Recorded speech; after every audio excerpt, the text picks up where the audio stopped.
the missing element I had was just like the confidence to accept that in a weird way.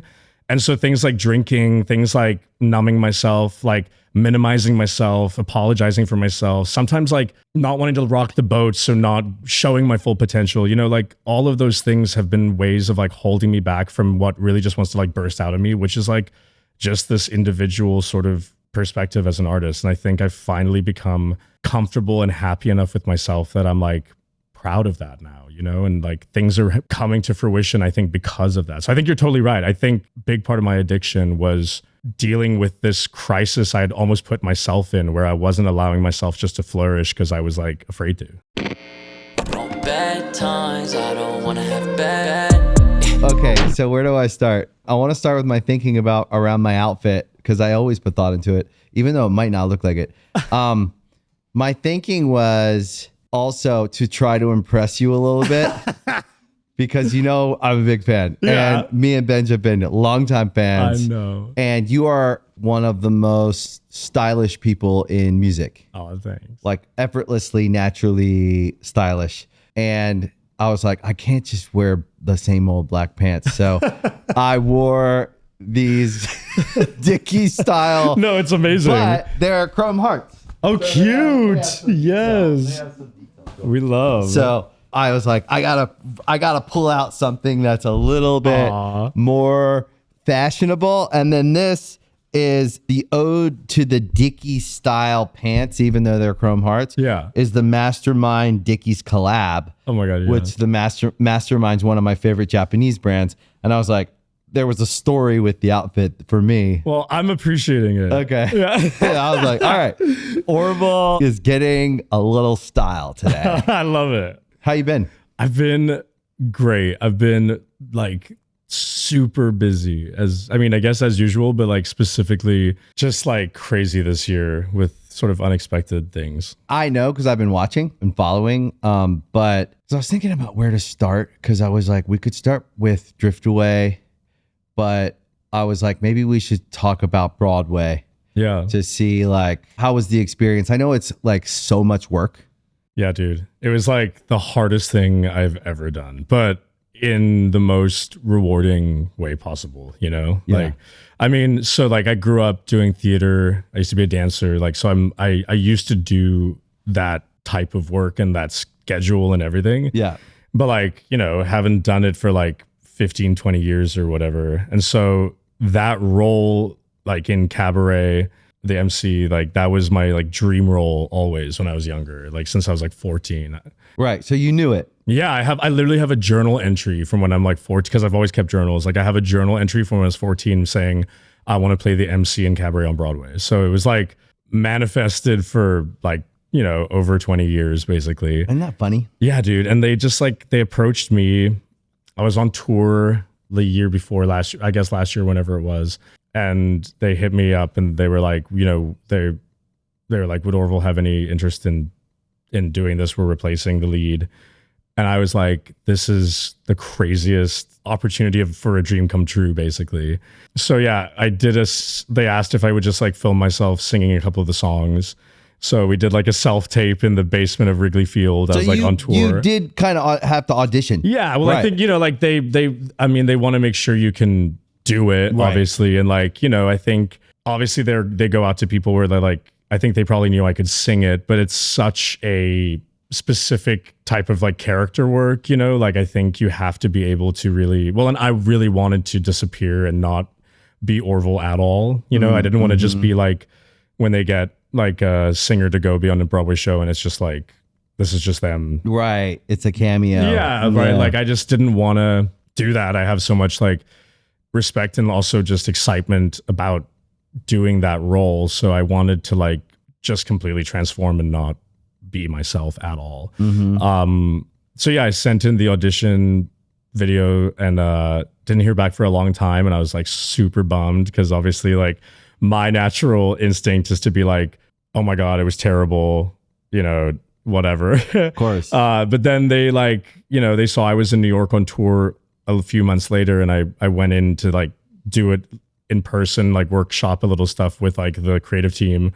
And again, I left and I was like, immediately told my boyfriend, I was like, oh my God, I was so terrible. That was so bad. I didn't get, like the same old like framework of when I used to be an actor, like what I would just do to myself and put myself through all the time. And then got it. Yeah.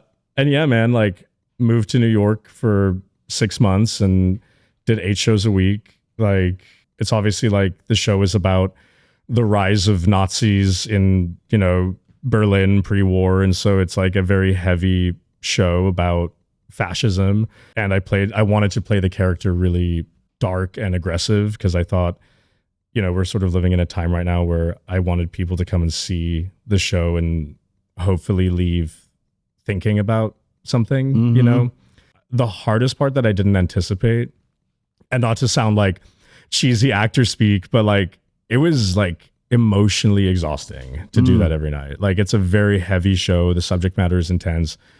Sometimes doing it twice a day, it was like you leave the theater and like you just have no capacity for doing anything else. So you sort of just like go home and you're like catatonic every night. But yeah. Would you say that emotional energy that you have to give, because you really have to buy in and commit, and like you did, right? Like you're saying, like to do anything well, period, in life, I think. Yeah. If you're the owner of a brand, or if you're a rock star, or if you're on stage, you have to dive all the way in and lose yourself to execute, in my opinion. You have to live it, right? Yeah. So would you say that the emotional energy that it cost you, or that you spent every day, was like completely different than the emotional energy when you're making a record or when you're touring and doing your own show, which is emotionally expensive, actually? I think, especially your records. Like when I listen to your records, I hear heartbreak, I hear a lot of things being worked out, which can give you energy sometimes. But would you say that emotional expense on Broadway was totally different than anything you've experienced? Yeah. And I think the reason it was different, it's like funny you say, because I think when I make my own records or when I'm performing live, like, there's definitely, when you're an invested performer of any type, especially when you're investing your own stories and your personal life into your music, that's a different kind of exhausting. But like, those emotions that I center my music around are usually about like heartbreak or vulnerability or whatever, and an emotion that I don't feel very much in my daily life, and I definitely don't necessarily tap into with my music, is like anger and hatred. Like, and that's really the emotion of what I try to place this character in, to sort of justify and represent how somebody might attach themselves to something like fascism, is that I think it comes from a lot of resentment, hatred, self-hatred. So these are things I don't explore in my music because I don't feel those things as Orville. And so to live in that world, to sort of perform through like anger and hatred, that felt really different for me. And it was really hard because crazy to like have to tap into a dark feeling. Yeah. I mean, it was, I think in some ways it's probably like weirdly cathartic because I think we have all got a gamut of emotions within us. And I'm not the kind of person that taps into like anger or hatred ever, even maybe when anger might be a helpful thing to tap into. I just have a hard time doing that. So, I mean, in some ways it probably like released some stuff in me that should have come out, but yeah, man, it was exhausting and it was very, very hard. And also, I mean, me, I'm the kind of person, like, I don't know how to not give like 110% in a performance. And so I was like really at times on the verge of exhaustion. And then there was like about a 3-week period when I was doing Broadway that I was also making my EP. Oh, wow. While you were doing it? Yeah. Wow. And I had also got Street Fighter, the film that I went and filmed. So there was a 3-week. Oh, I forgot about that. Yeah, dude. So there was like, that's crazy. Yeah. I just got back from Australia. I like filmed a Street Fighter for 2 months. When does it come out? October 16th next year, I believe. Oh, wow. Yeah. It was crazy. So there was a 3-week period when I was in New York where I was waking up every day at like 5 a.m., going to the gym, then doing like 2 hours of martial arts training for Street Fighter. Holy then going to the studio to record the EP, and then doing the show at night. So I was doing like 16, 17-hour days for like 3 weeks. You were doing 3 or 4 different people's jobs. Literally, yeah. Because if you think about like people who are just doing one thing, which is incredible when an actor has success and they get to just focus on doing a movie. Right. And what comes with that? Well, you're training with the martial arts person. You're in the gym because you have to look good on screen. Yep. And you're probably eating right. So you're not just sitting around eating whatever you want and doing whatever. You have to focus on like every box being checked so that you can perform at the... Because one thing that you're saying in this that it brings... I was having this conversation the other day. Performing is an athletic event. Totally. You are an athlete. Yeah. And people don't look at it that way because it's like, whatever, you're on stage, you're a rock star, you're acting this way. And you're like, actually, an hour and a half to 2 hour set. Yeah. And you have to have energy if you want to stay in this thing. If you don't want to burn out or be a failure at it because you're no good on stage. There's a choice to do it a different way, but I don't know how that's not sustainable. And to be elite and to put on a great show, you have to put thought into it. You have to rehearse it. Oh, yeah. You have to do all the things at the highest level if you want to be the best you can be. Yeah, man. On tour, I'm like, everyone always jokes. They're like, do you guys like have a lot of like, do you go out a lot on tour, whatever? I'm like, I am literally the first one in bed on the bus every night. Like I never go out like partying or going to like hang with the band. I wish I could, but like I'm exhausted. And also I have to like worry about my voice. Like if I lose my voice, we're all like, so. But I think we're in a more modern time where people talk about these things, and like the old idea of like, if you're a rock star, you're supposed to drink, do drugs, stay out late. You get a little older and you're like, wait a minute, who said that any of that was even fun? Truly. Except, maybe once in a while, I guess, if you have a big night and you're like, that was crazy. I want to go back to normal life. I don't want to relive that night too many times. But I think that like this idea that we're not supposed to work hard, be focused, try to be elite at things is like someone else's like dismissing that this art form and this thing that you do is not only is it important enough to take serious, right? Because that's the differentiator. Before you're successful at art, it's not serious. Yeah. And then you become successful and it's all serious. And everyone's like, whoa, look what he did there. And you're like, I was doing this back when you didn't even know who the I was. Yeah. And you didn't even pass me on the street and you didn't even look at me when I was busking. And now I'm elevated by some group of people, thank God. But also like all the critics come and all the serious people come and they start making it fine art, which it is. What you do is fine. In my mind, it's fine art. It's fine art that's not trying to be fine art. It's just so good and authentic that it stands out. So everyone looks back and goes, look what he did there. Yeah, right. And like, it's because it's good. Yeah. But like what you do is serious. And so it takes dedication. So you're in New York doing Broadway, which you have no life when you do Broadway. You're committed to that show. And if you don't show up, the show, it's like, it's all these people working their off to make this thing happen and all these people that are coming to see it. And it's not like a show where if we lose our voice, we're like canceled. No, dude. It's like, well, I mean, like I would sometimes have to call out from just exhaustion or whatever. And like, there's amazing understudies. You have understudies on Broadway. Everyone's incredible. But yeah, man, like people obviously get upset because. But there's only one understudy. I had 2. Okay. So you have 2. Yeah. That's good. Well, because it's a crazy role, and also the way that it like the understudies also are usually their own characters within the show with smaller roles.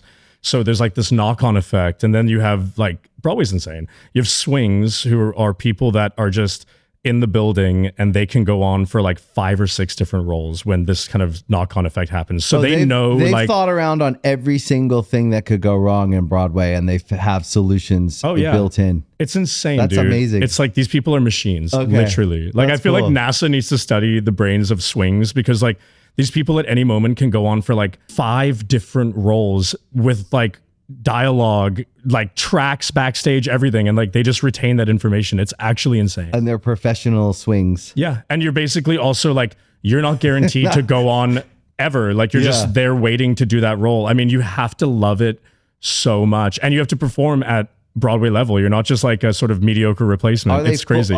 Could someone become a swing for that's their career, or are they always hoping to like graduate to their lead? Definitely. I think like, and a lot of them will then also have like set roles in ensembles and other shows, or be, hopefully like they want to be a lead in something or whatever. But yeah, it takes a very certain like type of brain and dedication to be a swing. It's crazy. Like, that's incredible, man. Congratulations. Man. Thank you. And Broadway is a huge accomplishment. Yeah, man. It was like a dream come true. And so it's crazy that I did that this year, sort of unplanned in a lot of ways. And, that sort of like opened up this, because, I used to act a lot, but like that's sort of, I've been waiting to kind of get back into it, but in the right way.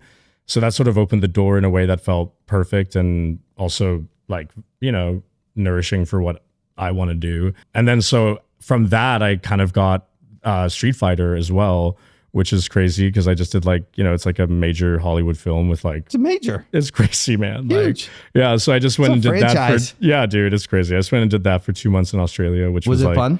So fun. The best.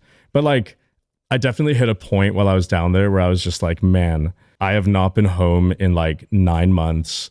I'm like, on the other side of the world at this point. Like, I was very ready to come back and do music again, Yeah, I bet. But that's an amazing luxury that you have the ability to jump from mediums, because a lot of people wish they could. A lot of actors want to be in bands, and it's cool. Like I'm always like, everyone should do everything their heart desires. Yeah, get after it. But in music, to build a career, like a following, like to have fans, it's not a side gig. It takes your whole life. Once you establish that, though, you can go and play in other arts. Well, and that's like there's a lot of ways to get there. Yeah, like I think I had to really focus on music for long enough where I felt like a decade or more. I mean, look, I got offers to do acting over the years, like a lot, you know what I mean? And I turned a lot of stuff down because I was, for that very reason, I was like, I feel like I just want to focus on music. It's going well in the way that I want it to. So yeah, man, the stars all kind of aligned. And also it's funny, like I've been sober 2 years now, and like... You've been sober 2 years? Yeah, just like a few days ago was my 2 year. Congrats. Thanks, man. How's that going? It's going great. Feels good, Still right? sober. But like... Still sober. It changed my life, man. And like, I think the stars aligned in a lot of ways this year, because also like there is no possible way in hell I could have done Broadway or this film, frankly, if I hadn't had that part of my life figured out as well. Like that would have been just disastrous. Yeah. So like everything came as these opportunities at like sort of the perfect time, like stars aligned kind of, So I'm a big believer in like that we write our own story, you know? And the more we lean into being ourselves, the more everything gets clearer and clearer and clearer and laser sharp and laser focused, the more we accept and lean into who we are. Yep. And then if we stop questioning or thinking that anything about us is wrong, and we just follow our feeling and go, nah, that still feels right, or still just feel this way, or whatever.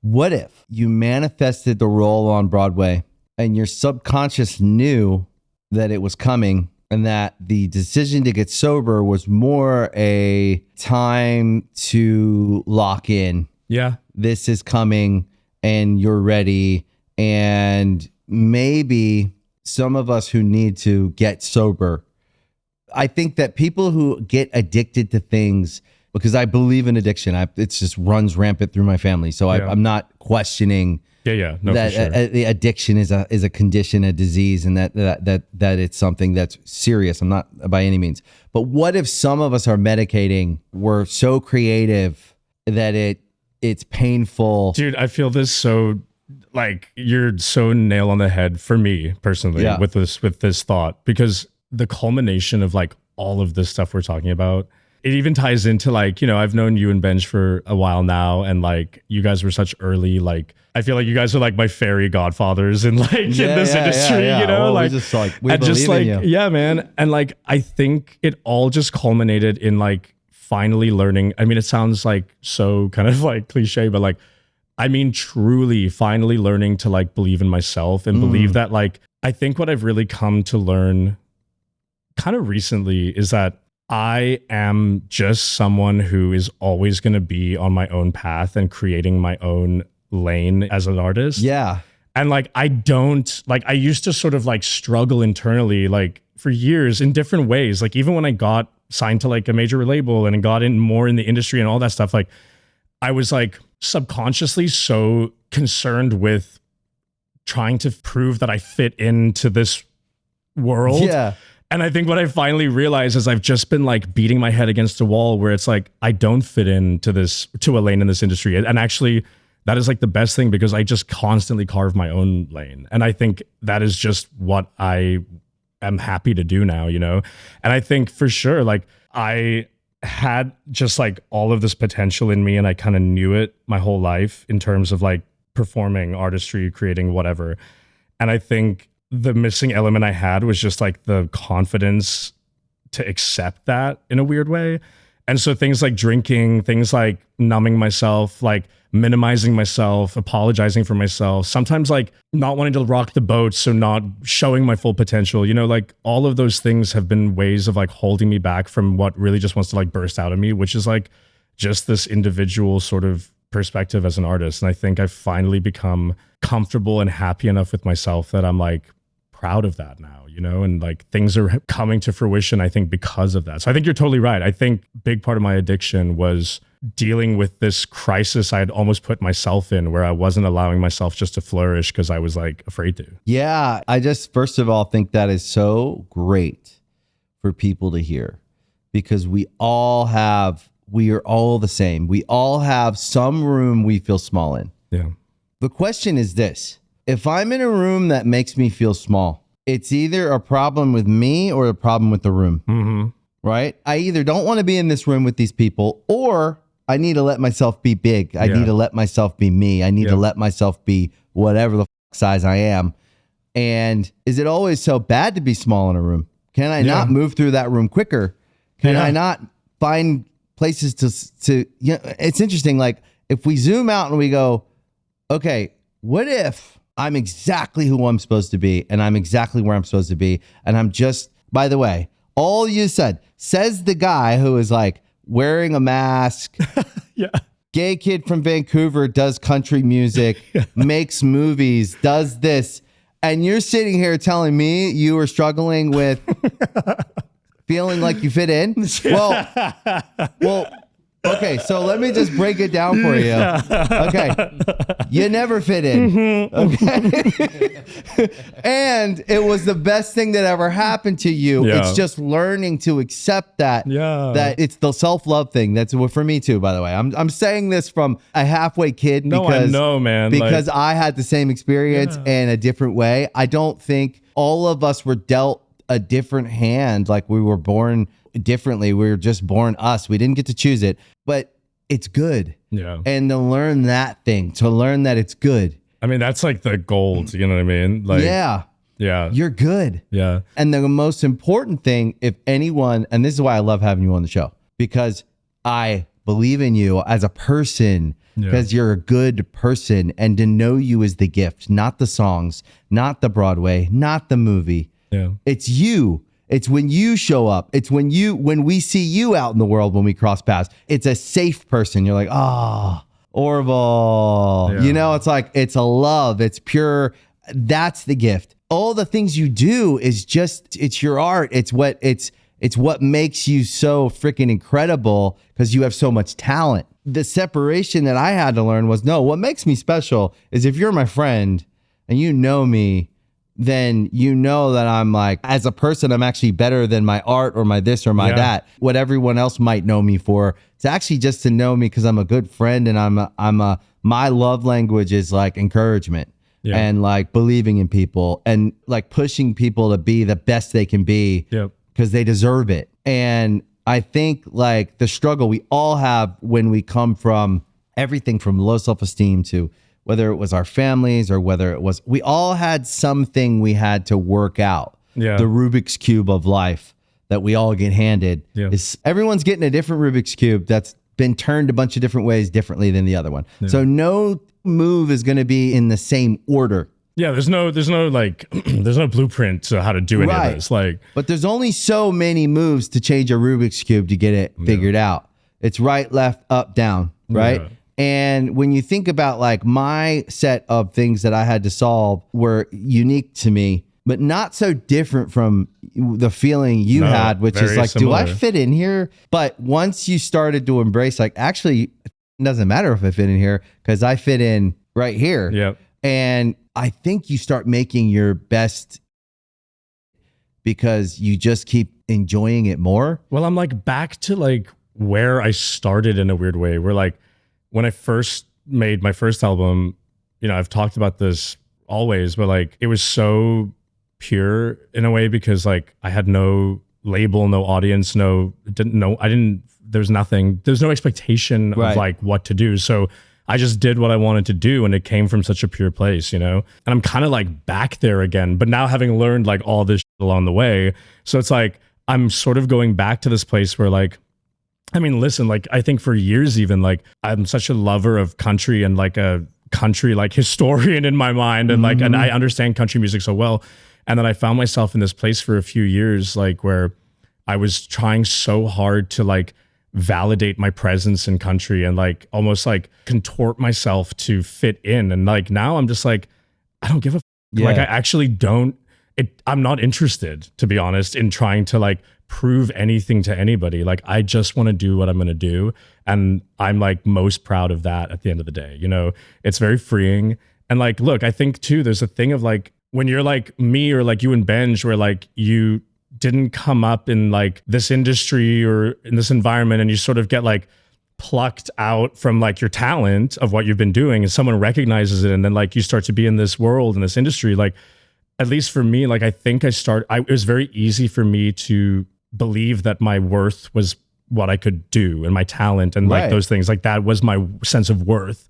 And so you're not really focusing, like you said, on who you are at your core and understanding that your work is only that way because of who you are and who you are at your core. But like you're missing this like crucial step where you start to believe that like what you do is your worth. And so when that's not hitting, or maybe you're not whatever, like you crumble, right? Because you don't have that belief in yourself. And like it's just changed a lot for me, especially over the last year, I think. And yeah, man, it's like I just feel like I grew up a lot emotionally over the last year. Yeah, I can feel it.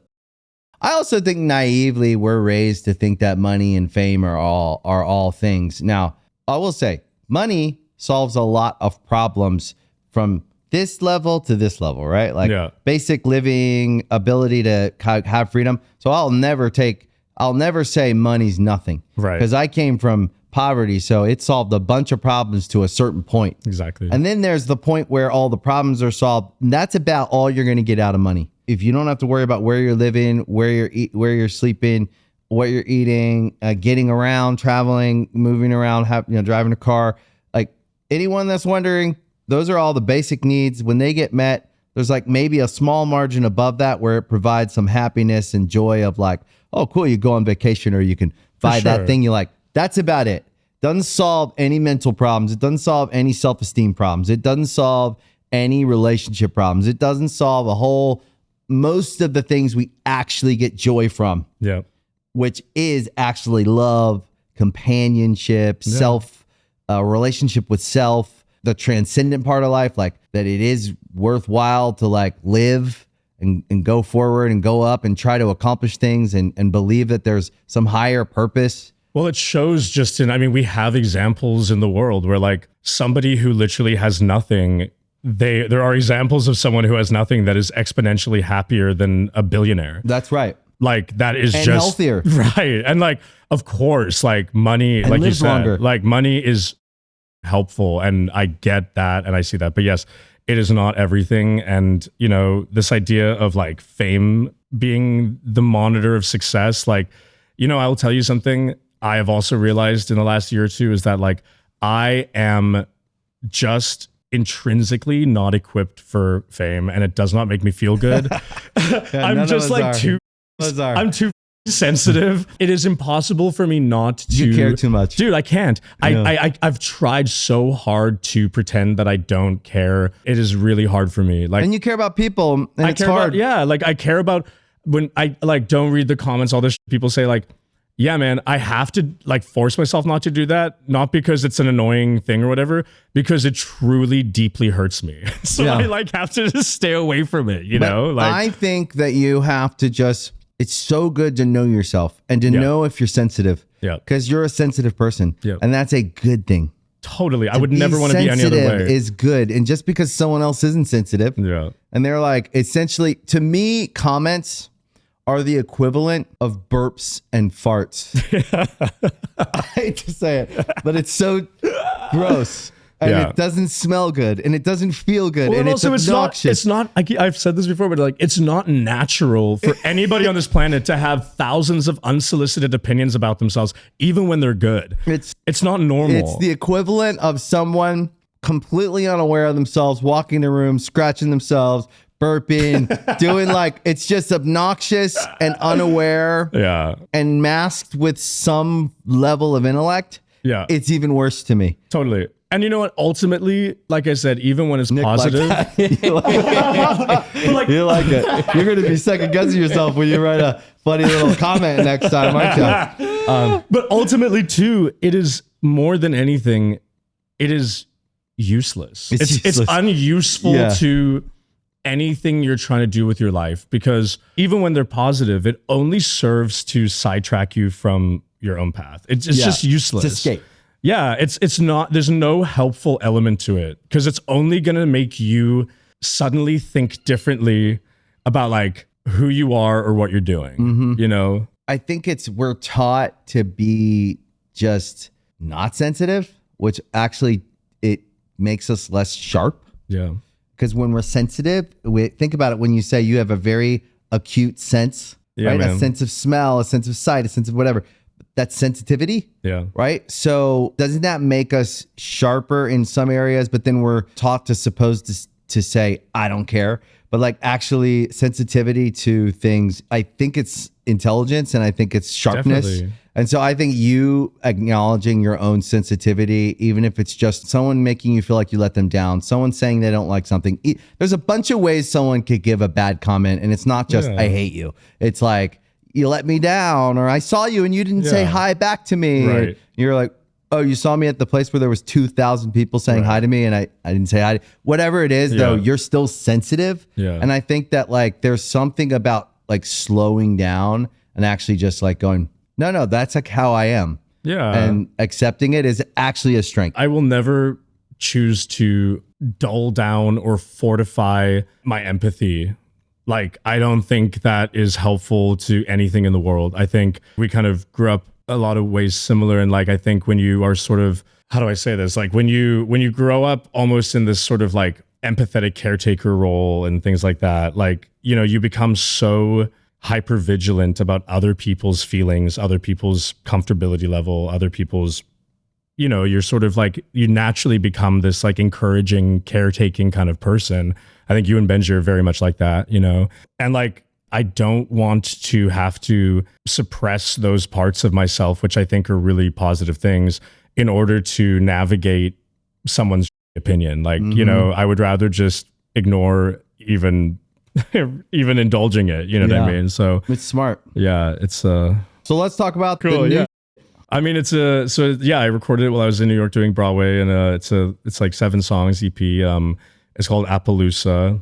You know, I always name my records horse things. Like, Yep. and this one is like, you know, Appaloosa is a spotted horse. My thinking behind it was kind of that, you know, in keeping with this idea of like really just like getting to this place where I not only acknowledge my individuality and my uniqueness, but like really just feel so proud and lucky to be unique, you know, instead of this idea that I need to like validate myself in rooms. I feel like I kind of looked at Appaloosa as like this, like, you know, it's like a unique looking horse and stands out. And I thought that's kind of where I'm at right now. I'm feeling like I'm really embracing that. Like sonically, like sound world and vibe. I feel like I wanted to take it back to like my early days, like I spoke about just now, where like I really wanted to not be too concerned about like, is this like a big enough production level? Is this like, I was just like trying to make cool, interesting sounding music again. And, you know, in this way that felt very unbothered, I guess.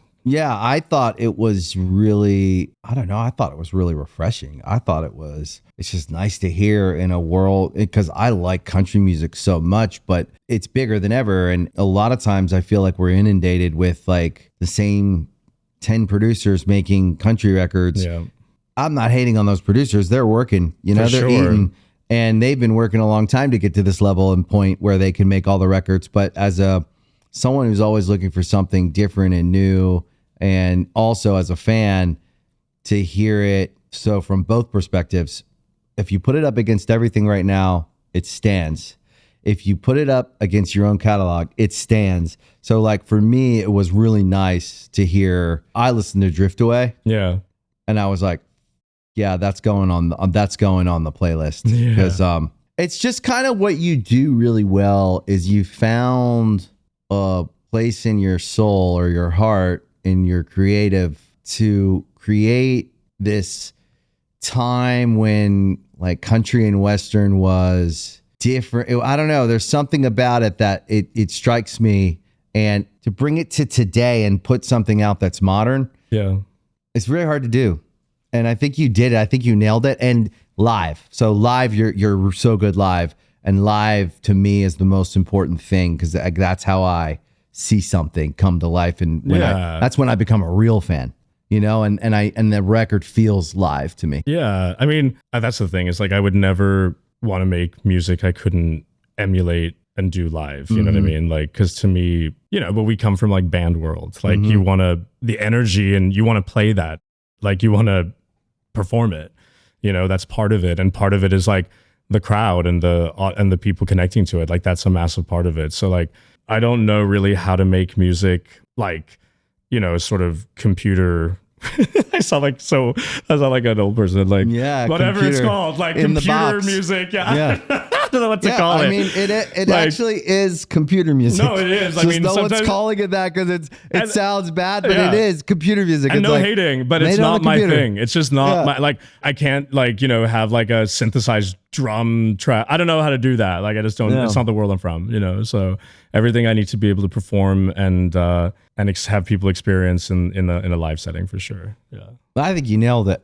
Thanks, man. Especially now knowing that you did it while you were on Broadway, because I didn't know that. That's crazy. Yeah, it's kind of wild. I threw some like, there's some New York references in it for sure. I also do a cover from Cabaret on it. You know, I wanted to kind of, I mean, I didn't even think I was going to be able to, on that time frame, put out like a song this year. I was really bummed about it actually, because I was worried that people were going to sort of be let down that there was no music coming. But then I just like started writing, and I mean, yeah, we got like a 7-song EP, and I'm really proud of it, you know, and like shot a music video for it, like did a lot of stuff that I feel great about, and managed to do it in this like insane year, you know? So that's another thing, is I've like remembered my old like DIY days of just like get it done somehow, you know, like. Yeah. You call back to the kid who would do anything to make it. And that's the thing. I think the joy I've had this year, acting, making this EP, doing what I do and what I've done this year, like there's been such a joy attached to it, because I feel so free of, that feeling of kind of like trying to contort myself into some lane that just doesn't exist. I mean, that's the thing. So I have to just like, so I'm just making it on my own, which I kind of have been doing, I guess. But now I'm like, I know I am now. You have, but to be in your own head and be in your own mind and be in your own life is different than to be someone watching. So, and that goes for everything. So when you're having the experience of what does it mean to be Orville Peck? Well, we've been watching you find out. Right. And like that's why you could go back and of course, with hindsight, you could look at the last 10 years and go, I would have done that different. And maybe I would have done that. I'd do the same thing. Me too. But that's the journey of like, what does it mean to be Orville Peck? Yeah. Well, we don't know. Only you know, and you only know because you're finding out. Yeah. And then you'll be the one to decide because you'll feel right or you'll feel wrong. Now, the danger of someone who hasn't figured out that they are the master of their own destiny and they are them and them are they, right? Yeah. Like there's only one you, and then you have to decide. So you can ask, when you get too caught up in asking everyone what they think, then you might get spun around and then you don't know what you think. Yeah. It was funny when you were saying that, and I thought about, like, not to get too therapeutic, but Well, we always do. the inner child thing, right? Yeah, man. If we look back at ourselves too harshly, Of course. we are doing a disservice to all the power that kid had to Well, and get. you're like re-bullying, re-traumatizing, redoing all that to yourself. And we're discrediting the genius of that kid, 1,000%. the strength of that kid, the ingenuity of that kid. I mean, you are literally letting yourself down by doing that, you know? And so the only thing that I think that I've learned too is, like, healing has to happen, period, for everyone. Mm-hmm. Everyone's got something to heal. And if they're not facing, like, from 0 to 18, we're growing and we're getting like cuts and scrapes and broken bones, metaphorically, you know, emotionally.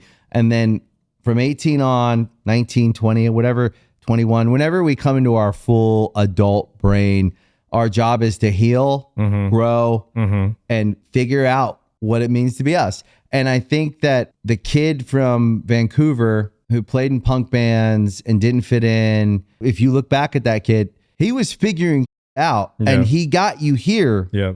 And I think the integration of both, right, is like to stay young and creative and excited so that we aren't too cool or too jaded to get excited to go do Broadway or to do a movie or to make a record, is what makes us good at it. Because you need to have like a childlike. Well, you got to like return that favor too of like, you got to like take that, like that kid is in all of us, whether we like it or not. Yeah. And you got to like take them along with you. And like, you know, that's the thing is the healing you talk about. Like, listen, there are events and people that can help heal things in you for sure. I think those moments, at least in my experience, have been fewer than I think I thought. I kept thinking I would have something or someone external from me heal things in me or fix things in me or make me feel okay, like that's helped me feel like I've arrived or I'm validated. And like, you know, the honest truth, in my opinion, is like 99.9% of that healing, even when it's from other people have done from you to you, that healing has to come from you. You got to do it. And it's the hardest thing to find out how to do that and figure that out. But like, yeah, man, we search for this like external, you can call it validation, seeking, lack, whatever. And like, I did stuff over the last 10 years that I thought was going to make me feel complete and like better about myself. And it didn't, you know? And like, I think when I finally figured out like to look within and like just appreciate that kid in me, appreciate those things about myself, that's when it really started, you know? And then I'll go even further because I'm older than you. So I'm calling you from 16 years in the future or whatever. What I realized also after the journey of getting there, which I think you are, is having real joy and appreciation for the journey that took you here. Because what if what you thought was a need for validation that you arrived to actually was just a personal growth journey of healing and growth and all that? But what if that's what you needed to get you here to exercise your greatness, to exercise your creativity, to find out how much of a star you are, how much of an artist you really are, how much of a unique person you really are that you couldn't appreciate even at that age, but now you actually can appreciate your own power and you can use it the right way. Right? Because pointed at the wrong things, our own power can be very destructive. We can destroy ourselves or other people. It plays out in drug addiction. It plays out in bad relationships. It plays out in all these things that are very common amongst all of us, right? On the journey to figure out like, oh no, if I direct my power and my own personal focus and my creativity at the right things, I can do really great things that I really enjoy. And then it cycles up. It like builds momentum.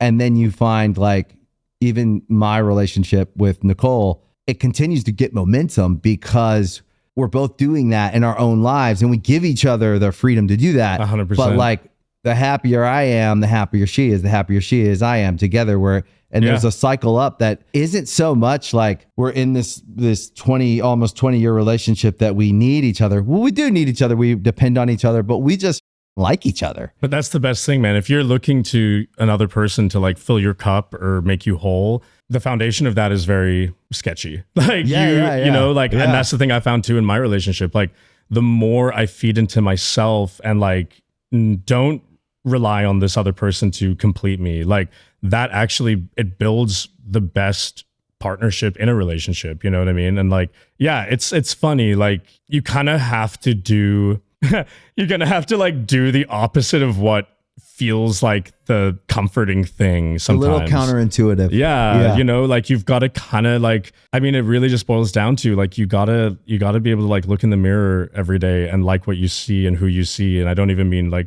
physically necessarily. I mean like you gotta be really in love with yourself and happy with the person you are, or like none of these things are ever going to feel complete to you. Yeah. You know, it's just not possible. You know what's funny? I always thought it was funny you wore a mask because you're a really ridiculously good looking guy. And I was like, well, I don't want to distract anybody. Just kidding. hey, I'm totally joking. I was like, does anyone else? No. Yeah, I'm just saying. That just popped in my head. What about shows?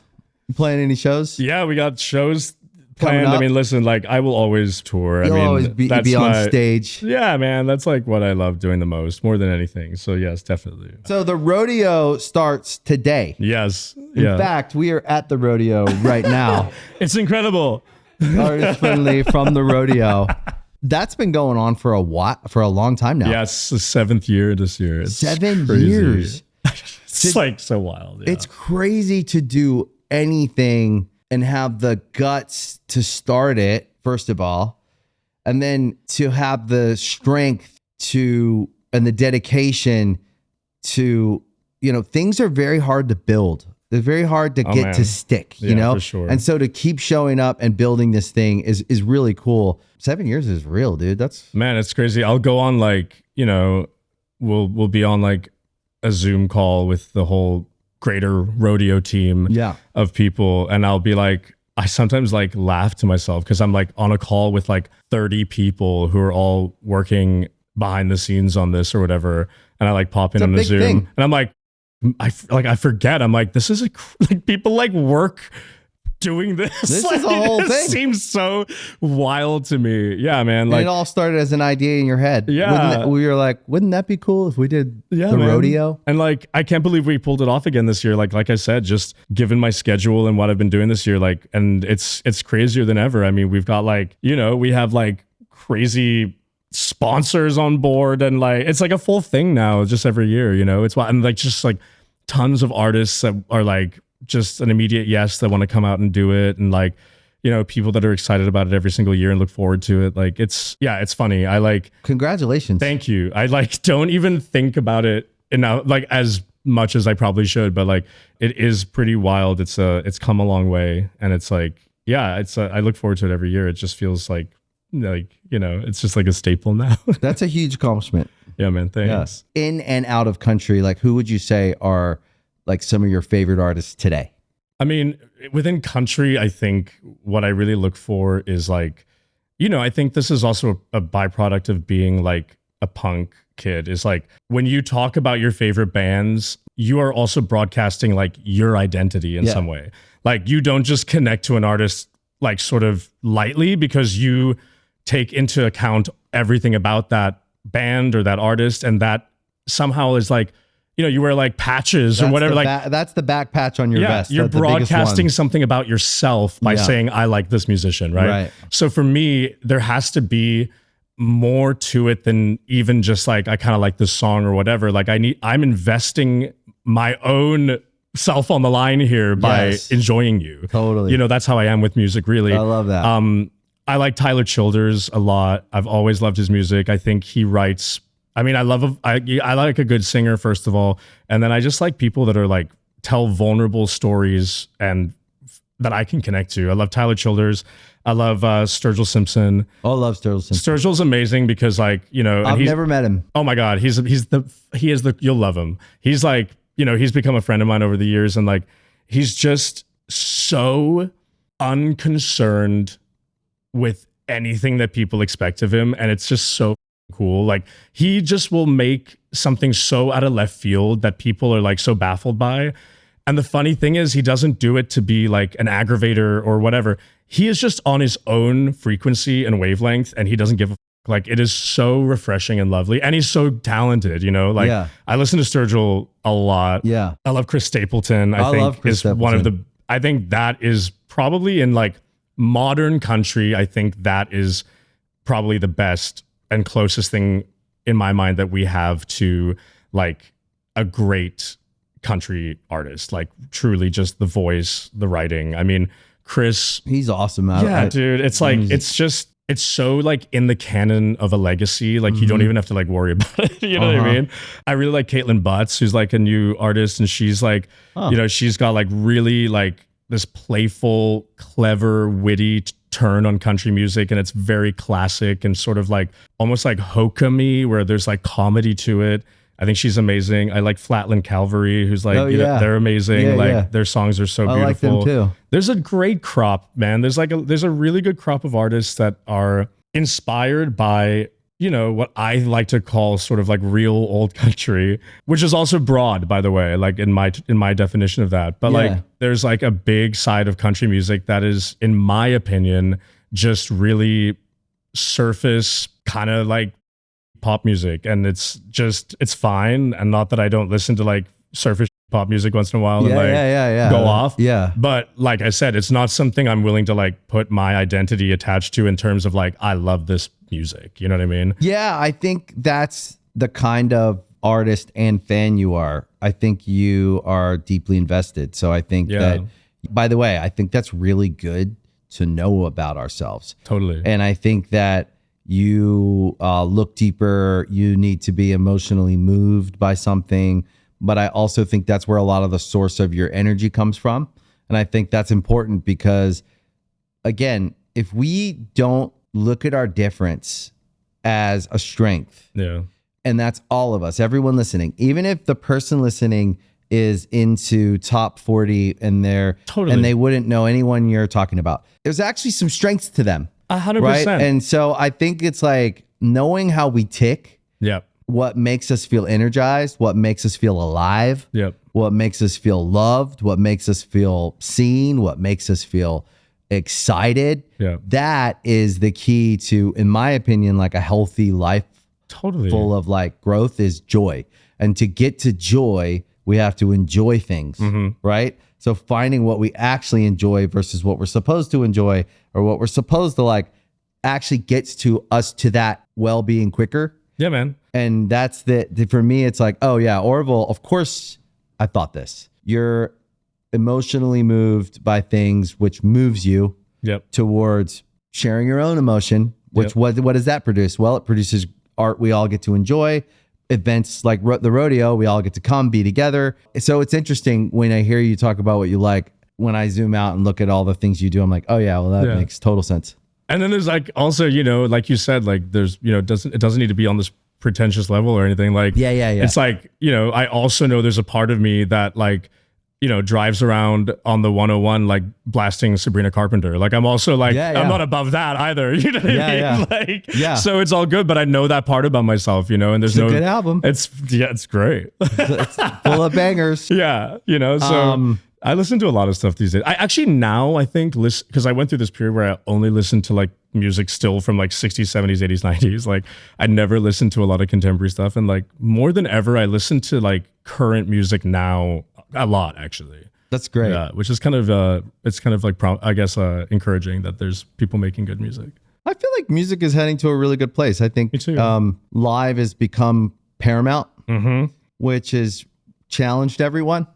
I think artists are challenged to be able to bring it to life. And if you can't, you have to rethink what you're doing. And I think that there's something authentic about that.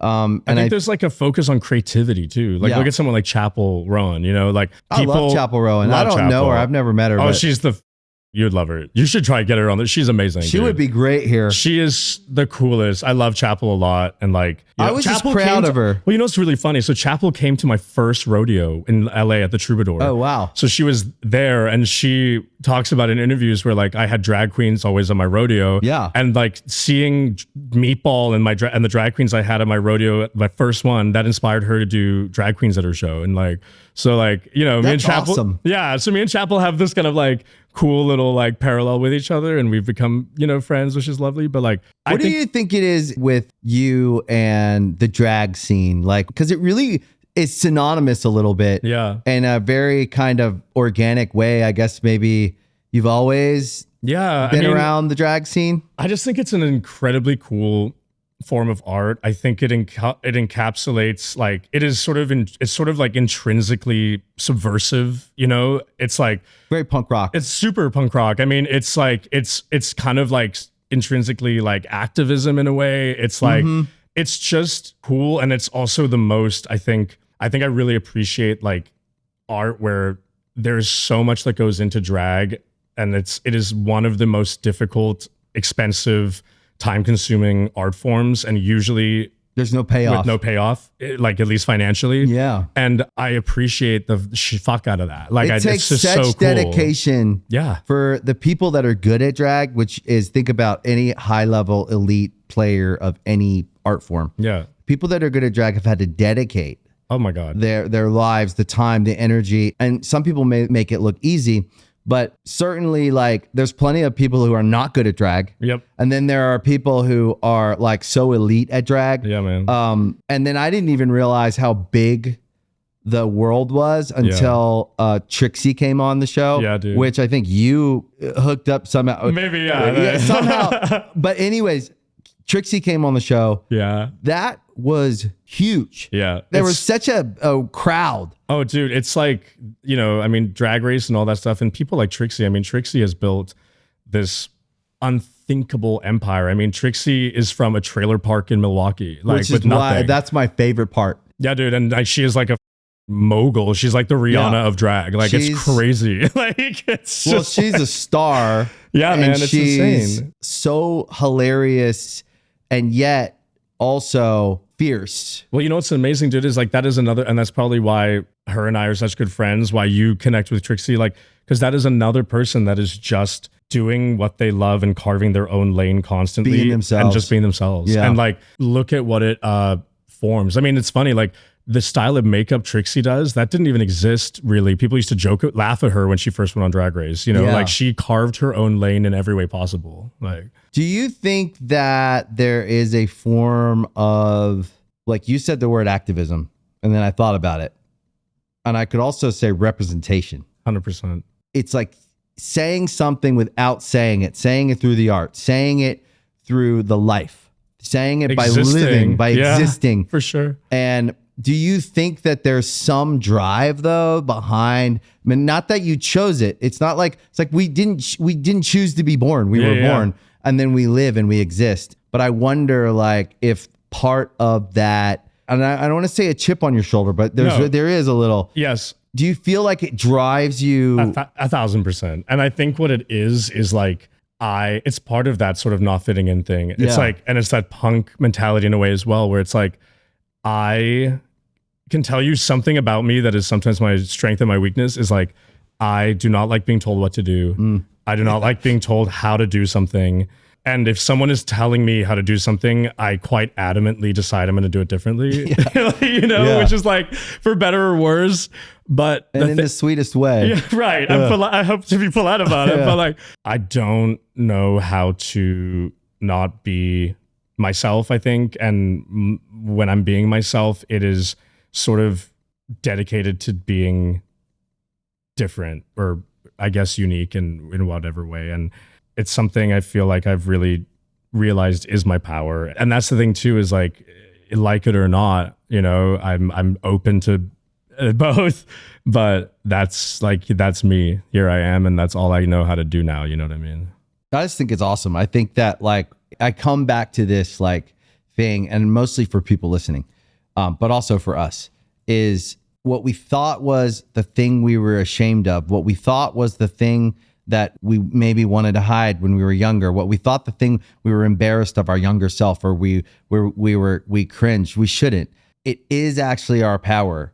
Who we are today, you're in your power today. You've accomplished things. You go on the street, you talk to anyone, you tell them what you accomplished, they'd be like, wow. Yeah. Right? Because it's incredible. But you also aren't carrying it around with you and putting it on the table and making everyone look at it. And like, you're a very humble guy. And I think that's how we have to be. I've usually already forgotten about it. Yeah. But that's because you're an artist and you're a real true artist. But also I would say that you've had the unique experience that I haven't had and that many people can relate to, right? So there are certain groups of people that are identified and labeled that are then told they shouldn't exist by another group of people. Yeah. That's a real thing. It's a real experience. Yep. And there's a lot of people that can relate to that with lots of different aspects of their life. And so you sit in a space where whether you like it or not, you are representing someone. You are activating a group of people that are, again, at some point in their life, if anyone was told that they shouldn't be the way they are, they shouldn't exist, they had to come to terms with, well, I do exist and I am the way that I am. At some point, they have to come to terms with that. And then they have to go forward and find out what it actually means to be them. And then they most of the time discover how great it is to be them. 1000%. And I think that you, whether that was ever in question for you, also the human experience we can all relate to is that we all feel insecure. We all wonder if we have the stuff. We all wonder if we fit into this, and then on the other side of realizing that we actually, the most important thing is that we just find out what it means to be us. That's the game changer. And that's when you start living. Yeah, man. And I think that you're in that like flow state now. Yeah. Even though last time I thought you were too, but like you're on the journey and I think that it's incredible to watch. Congratulations on the EP. Thank you, buddy. Well, I would call it an EP album because it's exactly. not quite an EP, not quite it's a little bit more. Yeah. But yeah. Congrats on Broadway. Thank you. Congrats on Street Fighter. Thank you. Congrats on the Rodeo. Thank you. And sounds like your relationship's going good. So congrats. It's all going good, man. Good, Thank you. I love you so much. Love you, Thank bro. you for having Thanks me. for coming. Of course, man. Awesome. Thank you for watching Artist Friendly. If you like this episode, please make sure you hit the like button, you follow the channel, and please share it with your friends. We appreciate the support. That is why this show exists, because you listen to it. Thank you guys, and we'll see you next time.